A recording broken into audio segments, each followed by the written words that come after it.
Grover and Grover की history की किताब है, उसका एक छोटा सा किस्सा बयान कर दूं मैं आपसे। उसमें लिखते हैं कि जब शहीद भगत सिंह को अदालत में पेश किया गया तो उस भरी अदालत में एक अंग्रेज ने उनसे सवाल किया कि 800 साल तक मुगलों ने हुकूमत की, तब तो आपने बम नहीं फेंका, और हमने सिर्फ 150 साल से हुकूमत की और आपने सेंट्रल लेजिस्लेटिव असेंबली में बम फेंक दिया।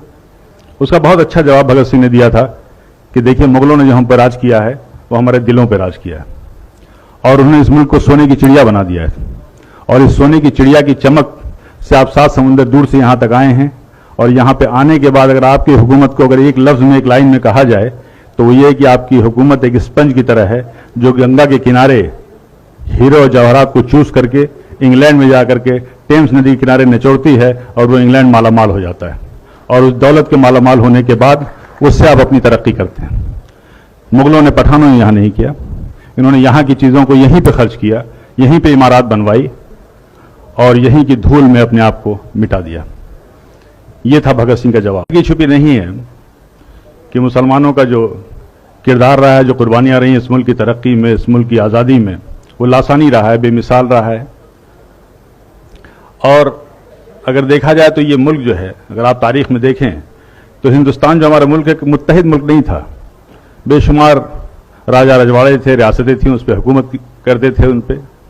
लेकिन जब मुसलमान यहाँ पे आए हुकूमत के लिए, सबसे पहला जो काम उन्होंने किया था वो ये किया था कि इस मुल्क को एक किया था, वो बंगाल से लेकर अफगानिस्तान तक, और इस मुल्क को मुत्तहिद किया था। ये हमारी खूबियां थी। अगर जंगी निज़ाम की बात करें, जो हम वार स्ट्रेटजी की बात करते हैं, तो सबसे पहली तो इस मुल्क हिंदुस्तान में ज़हीरुद्दीन बाबर लाए थे। पहला जो रॉकेट था वो शेर मैसूर टीपू सुल्तान ने बनाया था, और ये तारीख में दर्ज है।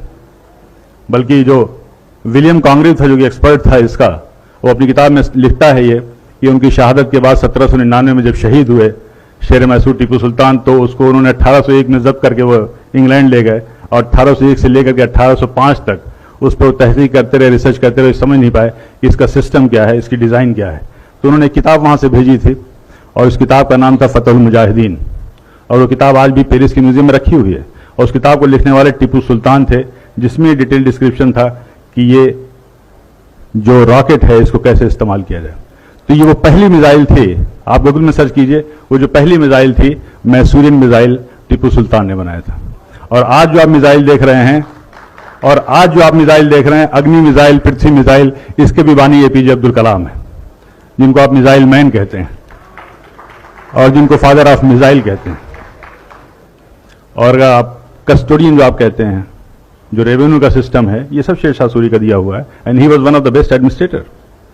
पुलिस का निज़ाम किया था, डाक का निज़ाम किया था, और सबसे पहली सड़क इस मुल्क में बनी थी शेर शाह सूरी ने बनवाई थी।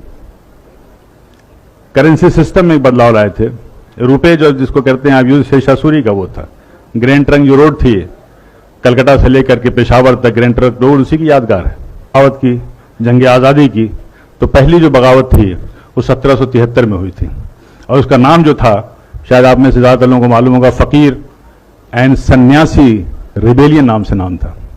यानी बंकिम चंद्र जी ने अपनी आनंद मठ की किताब में साफ साफ लिखा है कि उस जमाने में जो फकीर और सूफी हुआ करते थे, जो साधु और सन्यासी हुआ करते थे, वो एक साथ जाते थे, झुंड का झुंड जाते थे, और अंग्रेजों के गोदाम में वो लूटते थे, और उस कहत के दौरान वो जो अनाज लाते थे वहां से वो हिंदू और मुसलमानों में तकसीम किया करते थे। और ये सिलसिला तकरीबन 50 साल तक चला। इसका पूरा तारीख में डिस्क्रिप्शन है। पहली जो जंग आज़ादी थी वो 1857 की थी। और जिस फतवा वर्ड हम कहते हैं, जंग आज़ादी के सबसे पहला फतवा फजल हक खैराबादी ने दिया था। अल्लामा फजल हक खैराबादी ने यह फतवा दिया था जंग आज़ादी में अंग्रेज़ों के खिलाफ मुहिम का, और उस फतवे का यह असर था कि दिल्ली जैसी राजधानी को हमने फतह किया था। लेकिन उसके बाद से ये तारीख में लिखा हुआ है कि लेफ्टिनेंट जनरल हडसन लिखते हैं कि जब हमने दोबारा बड़ी मेहनत और मशक्क़त से दिल्ली को फतह किया, तो उस वक्त इंग्लैंड से एक खत आया था, एक टेलीग्राम आया था, उसमें साफ साफ लिखा हुआ था कि देखो ये जंग आज़ादी जो है 1857 की, ये जंग आज़ादी दरअसल उलमाए कराम की जंग आज़ादी है। और उन उलमाए कराम के लिए बड़े फख्र से वो लिखता है कि हमने न जाने सैकड़ों उलमाए कराम को बगैर किसी मुकदमा चलाए हुए फांसी दे दिया। और ये कोटेड है, तारीख के फिगर्स में बता रहा हूं कि उस जमाने में जिन 51,200 लोगों को फांसी दी गई थी, उसमें से तकरीबन 27,000 से ज्यादा उलमाए कराम थे जिनको फांसी दी गई थी। वीर सावरकर ने अपनी किताब में जॉन मैकलसन का हवाला देते हुए कहा था कि 1857 की जंग आज़ादी में अगर सबसे ज़्यादा किसी का नुकसान हुआ तो मुगल की जो आखिरी रोशनी थी, आखिरी बादशाह थे बहादुर शाह जफर का हुआ। और उन्होंने उसका जॉन मैकलसन का हवाला देते हुए लिखा है कि एक बार उनको नाश्ते पे जब उनसे इसरार किया गया तो बहादुर शाह जफर ने कहा था कि मुझे ख्वाहिश नहीं है। उसके बाद से वो लिखता है कि हम लोगों ने उनकी आंख में जहरीले ऑइंटमेंट लगाना शुरू कर दिए ताकि उनकी बीनाई चली जाए। और उन्हें इस बात का इल्म था कि इस्लामी कानून में, इस्लामी शरीयत में कोई नाबीना अंधा शख्स कहीं का हुक्मरान नहीं हो सकता। और फिर वो दिन भी आया जब उनसे उनकी मर्जी के खिलाफ नाश्ते में उनके प्लेट पे लाल मखमल से ढके हुए 3 सर लाए गए थे, जिनमें 2 सर उनके बेटों के थे और 1 सर उनके पोते का था। ये थी कुर्बानियां। क्या जुल्म सितम के बाद भी मुसलमानों के लिए कहना पड़ेगा कि जंग आज़ादी में शरीक थे या नहीं?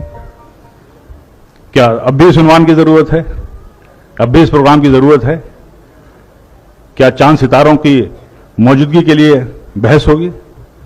कतई नहीं।